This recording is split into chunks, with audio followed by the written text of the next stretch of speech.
Bonjour à tous les amis, bonjour, j'espère que vous allez bien, que vous avez passé un bon week-end, que vous êtes bien reposé, que vous êtes en forme pour cette nouvelle semaine. Pour cette nouvelle semaine, nous avons eu en Chine une décision donc, de la banque centrale chinoise qui est tout simplement donc d'injecter des liquidités sur les marchés, ça s'appelle du quantitative easing, pour soutenir l'économie qui, depuis le début du Covid, s'en sortait bien, mais qui commence à présenter des signes de faiblesse. C'est donc quelque chose qui est bon pour l'économie chinoise à court terme, mais qui pose question, surtout dans le reste du monde. Pourquoi maintenant est-ce que l'économie est réellement, fortement menacée? Parce que si la Chine décide d'en arriver là, c'est qu'il y a vraiment un énorme problème. Et les investisseurs estiment que ça aura des répercussions négatives sur les marchés, parce qu'on voit que les valeurs refuges, les devises refuges, ont été achetées, le dollar américain, le yen, le JPY, la monnaie japonaise, et même également du CHF, du franc suisse. Et il y a donc ce deuxième élément très important de la semaine qu'il faut comprendre, c'est mercredi, dans la soirée à 20h, nous aurons donc la Banque centrale américaine, la Fed, qui va se prononcer sur la hausse des taux d'intérêt. La Fed nous a déjà dit, avec Jérôme Powell à la tête, la Fed nous a déjà dit, les gars, que l'inflation soit bonne ou mauvaise, on va augmenter encore les taux d'intérêt, ça va durer plusieurs mois, ça va s'étendre jusqu'en 2023, voire au-delà, on ne sait pas encore. Mais quoi qu'il en soit, il est beaucoup trop tôt pour sortir le champagne. C'est bien donc pour l'inflation, mais c'est mauvais pour l'économie en elle-même, et nous également en tant que particuliers, bien évidemment. Aujourd'hui, les taux d'intérêt qui n'arrêtent pas de monter signifient que, pour acheter un appart ou un bien ou quoi que ce soit, vous allez emprunter à la banque, et maintenant, les taux d'intérêt vont être de plus en plus élevés. Les banques vont augmenter leurs taux parce qu'elles aussi empruntent aux banques centrales, et même au niveau des sociétés, qui veulent emprunter, etc. Si on parle vraiment de l'économie de manière générale, aujourd'hui, ça devient très compliqué d'emprunter. Donc si tu es une société que tu as besoin d'emprunter, ne serait-ce que pour survivre, va y avoir des dégâts. C'est pour ça qu'on parle de crise économique et de récession à cause de ces taux d'intérêt. Ce que les investisseurs surveillent, c'est en gros le chômage, les NFP, donc la création d'emplois mensuels, une fois par mois, on a ces chiffres-là, chômage mensuel également, l'hebdomadaire on s'en fout un petit peu, les chiffres de l'inflation et donc les décisions de la Fed. Ce sont les gros éléments qui conditionnent les marchés financiers depuis maintenant plusieurs semaines, plusieurs mois, et ça devrait continuer comme ça pendant pas mal de temps. Donc voilà pour le contexte macro pour cette semaine qu'il faut comprendre et connaître, si vous y intéressez un minimum. Regardons un petit peu ensemble ce que ça donne au niveau donc, des graphiques boursiers. Qu'est-ce qu'il peut advenir de ce Bitcoin dans les prochaines heures, prochains jours?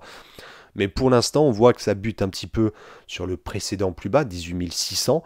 Tant qu'on est sous les 20 000, c'est évident, on aura plus de chances à chaque fois d'aller chercher des nouveaux plus bas. Donc là, ça bute sur les 18 600, ça fait effet de sommier un petit peu, ça permet au prix de rebondir un peu, mais il faut s'attendre à ce que ça finisse par casser ce niveau. On devrait aller chercher les 17 600 $, très probablement cette semaine. L'Ethereum, on surveille les 1280 $, les 1320 $ sur le palier 61,8. Bref, une petite moyenne de 1300 $. On est pile dessus, on est pile dessus. Donc pour l'Ethereum, à la limite, oui, ça baisse fortement, mais il y a un niveau sur lequel le prix doit rebondir, c'est celui-là. Prudence, patience, ça a de trop s'exciter. Le message est très clair ici. Si ça ne rebondit pas sur les 1280 $ et que ça casse à la baisse, ça sentira très mauvais. Très mauvais, on ira chercher les 1000 $ très probablement. Au niveau du DAX, ça reste quand même assez baissier. Alors ça reste assez timide, normal, il n'y avait pas les Japonais, etc. Là on attend les Amerlocs, ça ne devrait pas trop bouger jusqu'à mercredi. Voilà, on est au niveau des précédents plus bas. On est clairement sous les 13 000 €, ça devrait continuer de baisser. Road to 12 380, le Dow Jones. Le Dow Jones, l'indice phare américain, qui a cassé semaine dernière ses 31 100 $. Voilà, on est un petit peu comme sur les 20 000 avec le Bitcoin. On a donc accéléré et renforcé cette tendance baissière qui nous dit que le Dow Jones devrait aller chercher effectivement donc ces fameux 29 800 $. Voilà pour les indices, on passe vite fait sur l'or au niveau des matières premières. Alors, l'or est un bon exemple où on peut voir que le dollar américain a été apprécié suite aux nouvelles de la Chine, puisque l'or est baqué face à du dollar américain, le dollar américain a grimpé, tout ce qui est coté face au dollar a baissé, y compris l'or, et l'or a réalisé un très beau pullback sur les 1675. Voilà, on avait cassé ce niveau, on est revenu s'appuyer dessus, on repart à la baisse. Sur l'or, hein, ce qu'on surveille, c'est soit une baisse, pour l'instant, hein, il semblerait qu'on va bien baisser encore sur l'or, direction les 1643 $ l'once d'or, donc une extension de Fibo à moins 0,382 de tout ce mouvement baissier. C'est le seul niveau technique, graphique, qui nous permet de penser qu'il y aurait peut-être un rebond dessus. Si on rebondit pas sur les 1643, on n'a rien avant les 1560 $. Je vous propose de finir ce petit point marché par le Forex. Alors l'eurodoll est en phase d'attente depuis plusieurs bougies maintenant.